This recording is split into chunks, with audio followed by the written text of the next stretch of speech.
Let's hear more about why the whistleblower's name should be out there. Kentucky Senator Rand Paul joins us on set tonight. Senator, thanks for being here. Thanks for having me. I referenced that tweet moments ago. Andrew Bakaj, the whistleblower's attorney. If Congress and others do not protect my client's anonymity, which my client is afforded by the law, not only does it jeopardize their safety, but it jeopardizes an entire system that took decades to build. It will destroy effective congressional oversight for years to come. Your response to that?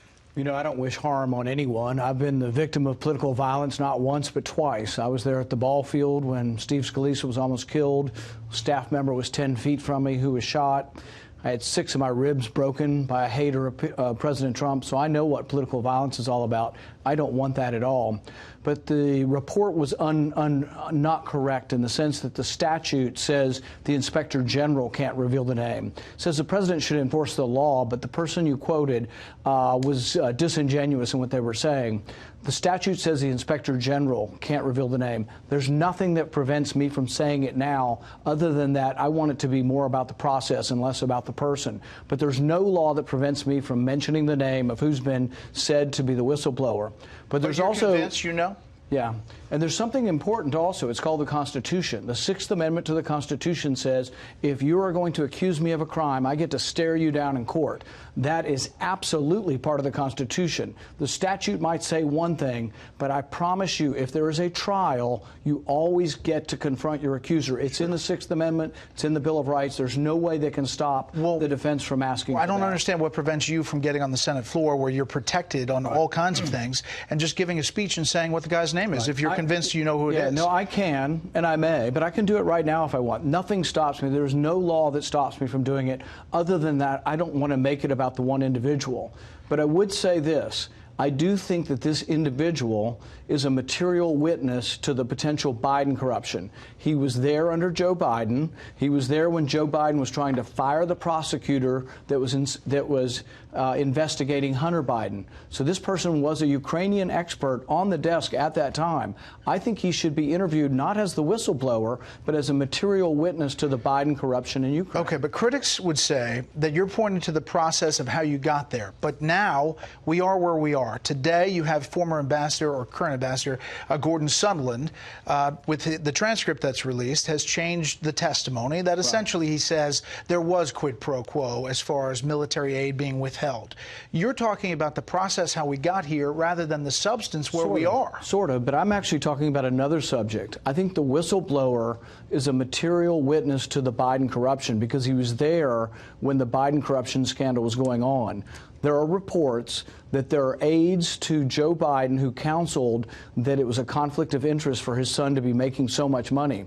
That should be investigated, and the whistleblower was there at the time. If the whistleblower is now talking about President Trump, what did the whistleblower think at the time, and what did he write and say to Joe Biden about the conflict of interest with Hunter Biden? He needs to be interviewed for that purpose alone, but also the president's defense, because of the 6th Amendment to the Constitution, will get to confront him. No judge will turn that down. He will, if he wants to, get to confront his accuser. I understand, but to my question, what about the substance of where we are now? Do you have any problem with what you've read, heard about the phone call, the fallout to it, and the surrounding? I guess the only thing that I've discovered after looking at both sides on this is that everybody seems to want to influence the aid to Ukraine. Biden said, we'll cut it off if you don't fire this prosecutor. Menendez said, if you don't keep investigating Trump, we'll cut your aid. Murphy was there a month ago, and he says, if you investigate Hunter Biden, we'll get rid of your aid. It seems like everybody on both sides of the aisle has been threatening Ukrainian aid, and if I'd have been on the phone, I'd said you don't get any because we don't have any money. We got to borrow it from China to send it to Ukraine. What about this concern that protecting whistleblowers overall, if you name this person, suddenly jeopardizes other things? Let's go back to 2014. Campaign for Liberty, founded by your dad. You say this: we've got so many millions of government contractors that when they see something wrong, they should be able to report it without repercussions. Your dad, Ron Paul, says, I think we should praise our whistleblowers. Ron Paul said to applause, adding people like Edward Snowden should be rewarded. Absolutely. So if those statements are true, why are you doing what you're doing now? I agree completely with it, but we were defending Edward Snowden, who I still defend, and I think he should have gotten whistleblower status. Most of the people defending the current whistleblower wanted to lock up Edward Snowden and hang him or execute him. him. So yes, the whistleblower statute should protect people. Only the whistleblowers that you like? No, they should protect him. I want Edward Snowden protected so he's not executed. I want him protected. What about this guy?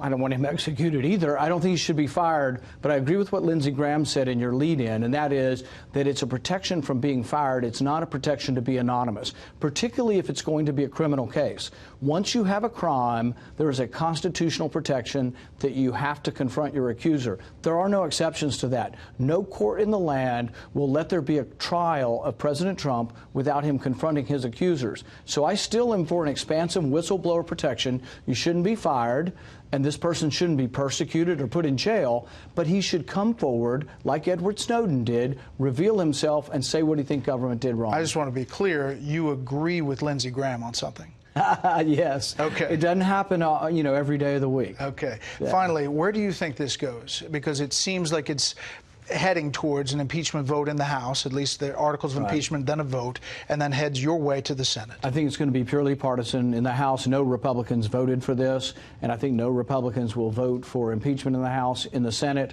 I'm not aware of any senator right now that will vote for impeachment. There's no way 20 Republicans will vote for impeachment. I think in the end, the American people are going to say, we should be fair. Both sides have been trying to influence the aid in Ukraine. Why should we impeach one side and give Joe Biden and Hunter Biden a pass? So I think people want it to be fair. Right now, it looks like we're only going after President Trump, and I think that's unfair. Senator Paul, we appreciate your time tonight. Thank you.